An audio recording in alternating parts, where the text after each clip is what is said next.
Welcome everyone. Head of Key Accounts. My main focus is to extend the life of our customers' assets. I also look after the monitoring department for Star Refrigeration, and I also look after the demand management side for Star Refrigeration. If you want to speak to me after, I'll be at the first stand there and we can talk about demand management. So I'll run through it.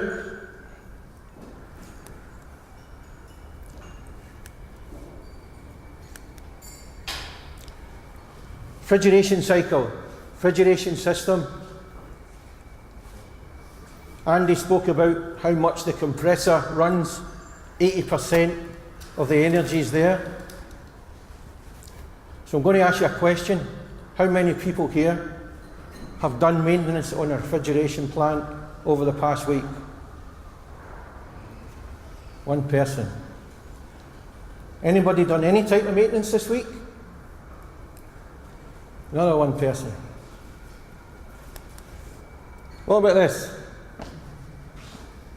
The human body. It's got a heart as well.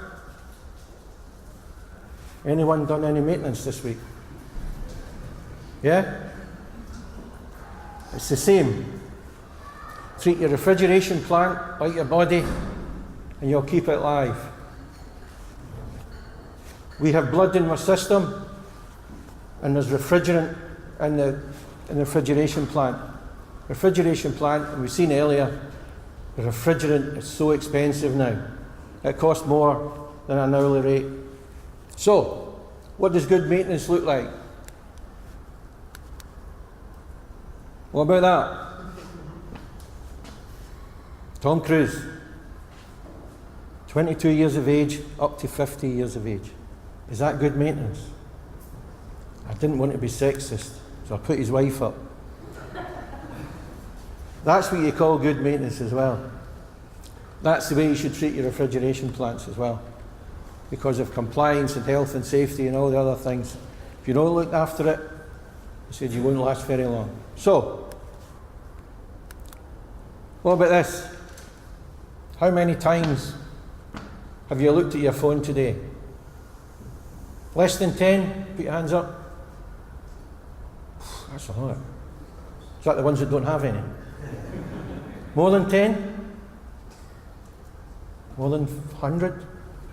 Yeah, there's one person there. What are we doing? We're monitoring. We're monitoring our systems, we're monitoring to see whose phone is. It's all about maintenance. We're looking to see what's happening out there. And it's the same as your refrigeration plant. Look to see what's happening. What about this? How many people have them? Fitbits. Yeah, go on. I'm 59. That's because I've had a Fitbit for 5 years. I've managed to get there. So, let's go through the presentation in more detail. Why maintenance? Reliability. You need to keep your plants reliable. No production. Make sure you've not got any leaks. We spoke about it earlier, the efficiencies and what happens if you're not cleaning your coolers or making sure your compressors are working properly. As they said, 80% of the compressor efficiencies, you need to make sure you're looking after them. Big one, health and safety. You don't want any accidents. Legal compliance. David spoke about it. Really, you need the paperwork as well to make sure you're compliant. Productivity. If your plant's unreliable, productivity will go down. So you need to have the right maintenance. Environment. Are you doing the right thing out there? Have you got the right plant there? What about the CSR as well? You need to look at that as well. Corporate social responsibility. They're kind of a combined as well. So let's look at what it's all about. It all costs you money. Everything costs you money. Life cycle cost of a refrigeration plant. In industrial refrigeration, we try and build for 25 years. So the cost of purchase of a plant compared to utilities of your water, your gas, your chemicals, your water treatment. There's the percentage it is. How much it costs you, it's quite a bit. You also need to maintain it over 25 years, or even 15 years, depending on what you've got. It's a big cost compared to the cost of the installation. And at the end of its life, you can't throw it away anymore. You've got to pay for it to get rid of it. So what can we do? Focus on better maintenance. Utilities might drop because you've got the right company in to look after it. Still need to purchase it, and you get a saving over a 25 or 15 year period. Is there anything else we can do? There is. We can look at buying a better plant, a more efficient plant. Cost you a bit more. Utilities might go up, might save a slight bit. Reliable plants will give you less maintenance. So there's a good opportunity there to pick the right plant that you want to install for your site. Same again, you still have to dispose of it at the end of its life. But as you can see, you could save quite a bit compared to the original installation. So let's look at the biggest impact areas. The system needs to be designed properly. You need to get the right person to design what you need. Another impact we were speaking about earlier, refrigerants. I started my time as a chemist, 1975, it's a long time ago. I could be a millionaire by now if I started producing refrigerants. So it's a big cost to you. Make sure you do some leak testing, that type of thing. The hardware, there's a lot of good hardware out there. Pick the right one. Make sure you can monitor it. Make sure you can, make sure it's running properly. Get the right engineers on site. Controls and monitoring, it's my forte. Absolutely love it. It's like this. I can see every single temperature in all my sites on my phone. That's what you need. It makes it reliable. Because if it's not green, it'll be red, and I can do something about it right away. Refrigerants. You need to leak test more. There's quite a few things out there that can help you. Electronic leak detection systems for all different gases, they're all out there. Traditional soap and water. Get your engineer to come in when he comes in, get him to check for leaks. There's dyes as well you can put into the system. That can show up as well. Your hardware. Making sure you get the right hardware for your system. And also, get this right, making sure it's designed and installed properly as well. Oh, sorry. Wait a bit. I thought I touched the red button there actually. So you've also got condensers, oil coolers. You need to make sure that they're cleaned, they're working properly. Coolers, making sure that they're cleaned as well. Making sure that they're sized properly as well. Condensers. Make sure you pick the right one. If you've got the space, air-cooled's cheaper to run. If you get good fans on them as well, we spoke about that earlier as well with Andy. Condensers, evap condensers, make sure it's got access panels so you can get to them, to look at them and to maintain them. And your condenser will only run properly if you've got the right chemist and the right water treatment system in place as well. Head pressure control, very important. The higher the head pressure, the higher the energy. So if you have a look at that to make sure you're not getting any restrictions round about it. As discharge pressure rises, more compressor work required. As Andy spoke about it earlier, 1K rise is equal 3% more power, and you're putting that power onto the compressors. So what can we do? Get your engineer, he comes to site, Get them to review your condenser set points. Avoid fixed head pressures. Switch to EEV fans, which is EEV expansion valves, electronic expansion valves, and EC fans, and keep them clean. It's no use trying to run your condensers if they're dirty. Non-condensables.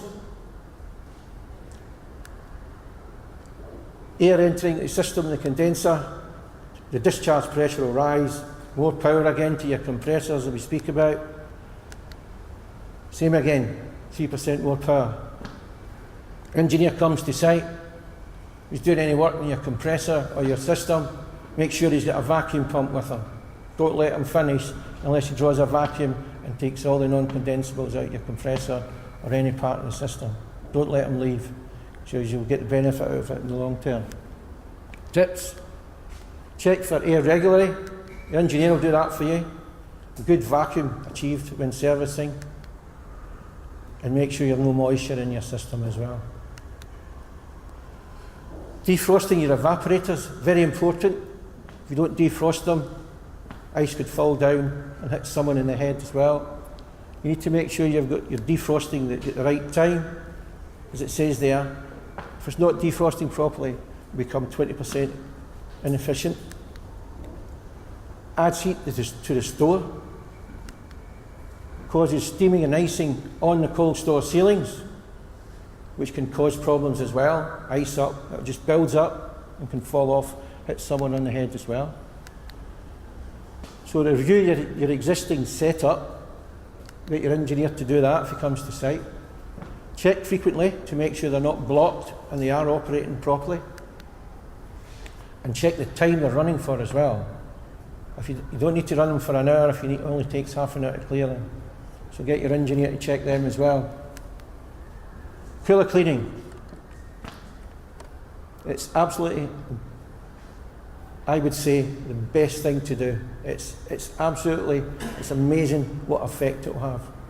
We did a distribution centre about 3 years ago. They hadn't been cleaned for 4 years. And when we cleaned them and we switched them back on again, all the signage moved. That's how bad it was. So, dirty evaporators, it collects all the dirt from the concrete floors, and for all the cardboard that's about. And that's actually a photograph that I took in 2015, and it was absolutely filthy. Same again, 18% less cooler capacity, with the less airflow. There you go, even doubles, actually more than doubles capacity when it gets more dirtier. Cooler runs for longer and higher running costs. So some tips: inspect the coolers annually, measure the airflow. Don't just clean them. You need to make sure you can measure it to make sure you can see the difference. And clean them regularly. That's how it comes out. That's a proper cooler, day before, day after. Absolutely brilliant. As I said, the signs were moving back and forward all the time. So, as we measure them, we measure the airflow before and after. You can see the improvement of the airflow, especially when you have about 50 coolers in a distribution centre. It saves a lot of energy by cleaning them. Recording it, you can see when you need to do it as well. It gives you an idea if you do it every year. We showed this one earlier about performance and monitoring. Start to monitor what you're doing, how much energy it's costing you. Check it on a daily basis, not a weekly basis or a monthly basis. You can pinpoint, if you monitor it regular, you can pinpoint where the problems are. So you can monitor cooling requirements, benchmark the system from day one. Don't ask your engineer just to come in to look at things. Get them to get the best out of your plant. Tell them to look for it and see what the best they can do. Once you've done that, you'll find what the shortfalls are, and you can measure it to make improvements. Summary: good quality, well-maintained equipment should last for decades. We've just extended 2 condensers at one of our big sites. We're due for changing at £300,000 each, and an extra 5 years. by doing good maintenance. Customers very happy. Well-maintained equipment will reduce breakdowns and running costs, so it will keep the engineer away for the breakdowns as well. Good quality maintenance should be a combination of regular PPMs, inspections, and performance monitoring. If you look at these, there's hundreds of different ways you can monitor your plants there. Look at it and try and see if you can get something that matches what you need. And keep it design and simple and appraise it regularly. There you go. What do you think of that? Red Bull, eh? If they weren't monitoring, they weren't looking at things, they wouldn't be in a job. They'd be out of business. They wouldn't go to Ferrari because they wouldn't take them either. Just the same as your refrigeration plants. Monitoring performance. Keep it good. You need to make sure. So another highlight is what we started off with. There you go, nice picture there. HMS Woodburn. It certainly did. The fire started in the gully, but they didn't need to phone the fire brigade because as it sank, it put the fire out at the same time. So, as I say, good maintenance. Do good maintenance. You can join me in Croatia sailing around the world. Thank you.